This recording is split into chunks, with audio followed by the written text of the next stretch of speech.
नमस्कार प्रिय दोस्तों, स्वागत है आपके अपने YouTube channel Rinki Prajapati education में। तो दोस्तों, आज के इस छोटे सेशन में हम करने वाले हैं मोस्ट इम्पोर्टेंट क्वेश्चन क्वथनांक का उन्नयन। हम यहाँ पे हेडिंग डाले हुए हैं क्वथनांक का उन्नयन।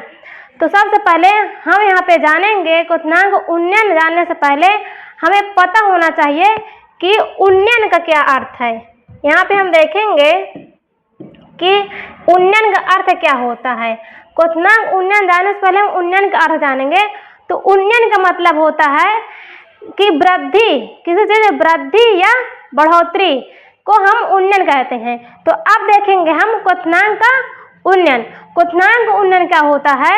क्वथनांक उन्नयन होता है कि किसी शुद्ध विलायक में अवाष्पशील विलेय मिलाने पर विलयन के क्वथनांक में वृद्धि हो जाती है।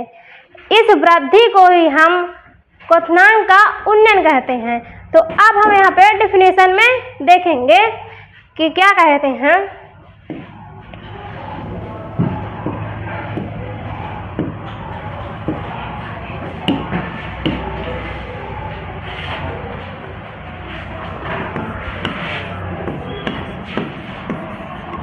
किसी शुद्ध विलायक में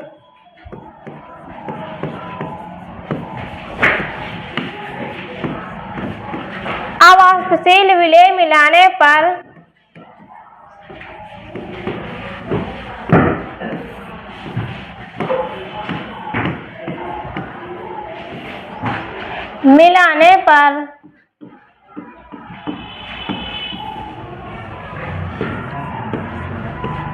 विलयन के क्वथनांक में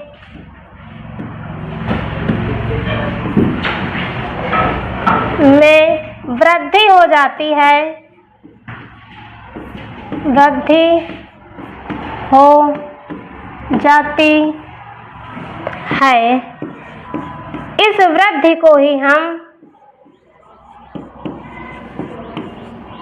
वृद्धि को ही हम क्वथनांक का उन्नयन कहते हैं।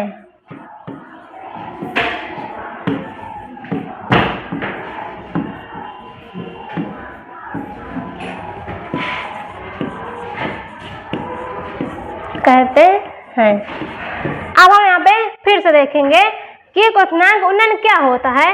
कि शुद्ध विलायक में अवाष्पशील विलेय मिलाने पर विलयन के क्वथनांक में वृद्धि हो जाती है।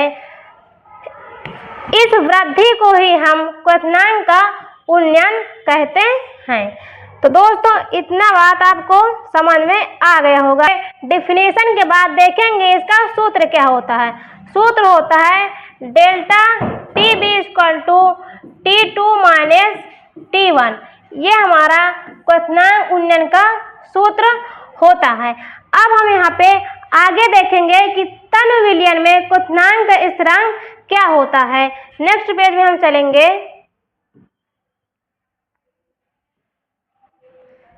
हमारी हेडिंग हो जाएगी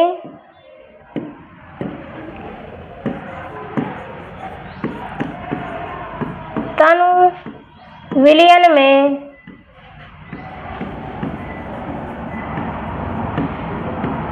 क्वथनांक उन्नयन के उन्नयन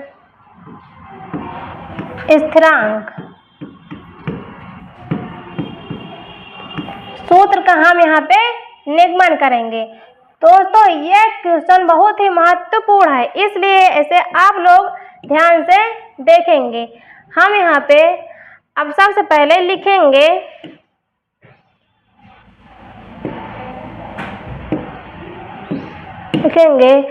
किसी विलयन में उपस्थित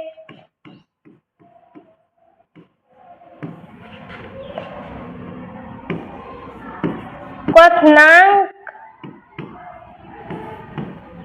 का उन्नयन क्वथनांक उन्नयन क्या है? Delta T B. विलय के मोलर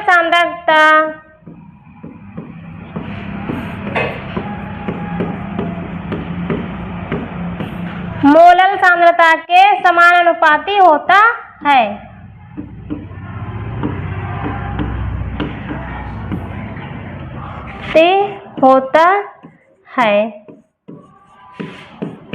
अब हम इसी डिफिनीशन के हिसाब से यहाँ पे देखेंगे कि हमारा सूत्र क्या बनेगा। यहाँ पे जैसे हमारा डिफिनीशन कह रहा है किसी विलयन में उपस्थित क्वथनांक का उन्नयन डेल्टा टी बी विलय के मोलर सांद्रता के समानुपाती होता है। तब हम यहाँ पे देखेंगे, यहाँ पे डिफिनीशन के हिसाब से डेल्टा टी बी प्रोपोर्शनल मोलर सांद्रता ये हो जाएगा। अब अगर हम यहाँ पे इस जो समानुपाती का चिन्ह है अगर हम इसे हटाएंगे तब यहाँ पे आ जाएगा एक स्थिरांक delta T B equal to यहाँ पे हो जाएगा के बी गुणे एम। ये हमारा सूत्र बन जाएगा। अब यहाँ पे हम देखेंगे कि ये जो एम है, एम क्या है? मोलर सांद्रता। तो मोलर सांद्रता का सूत्र क्या होता है? जब हम यहाँ पे इस सूत्र में रख देंगे मोलर सांद्रता का सूत्र, यहाँ पे हम देखेंगे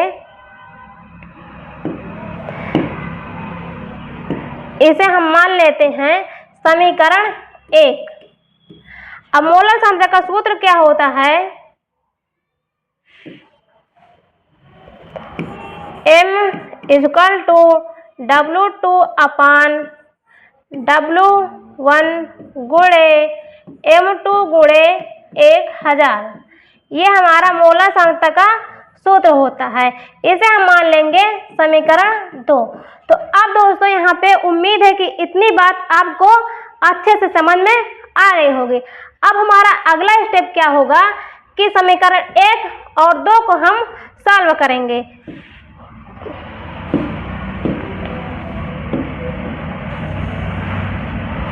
जब समीकरण 1, 2 को हम सॉल्व करेंगे तब आगे हमारा स्टेप हो जाएगा कि delta T B equal to यहाँ पे के बी तो गुणे में रहेगा और इस एम की जगह यहाँ पे इतना मान हम रख देंगे। तो यहाँ पे हो जाएगा W2 अपान W1 गुणे M2 गुणे 1000।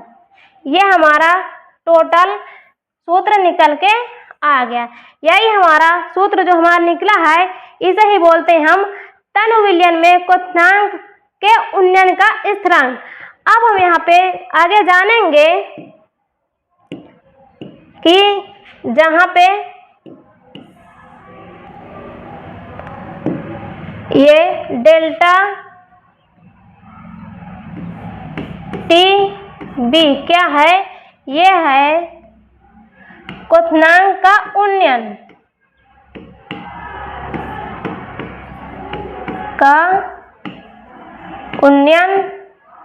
और के बी हमारा है उन्नयन स्थिरांक।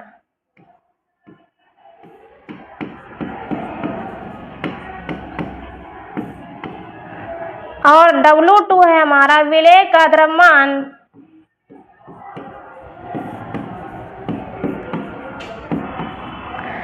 W1 हो जाएगा विलायक का द्रव्यमान।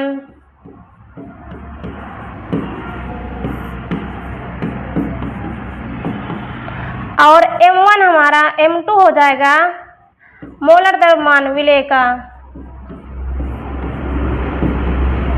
ये हो गया।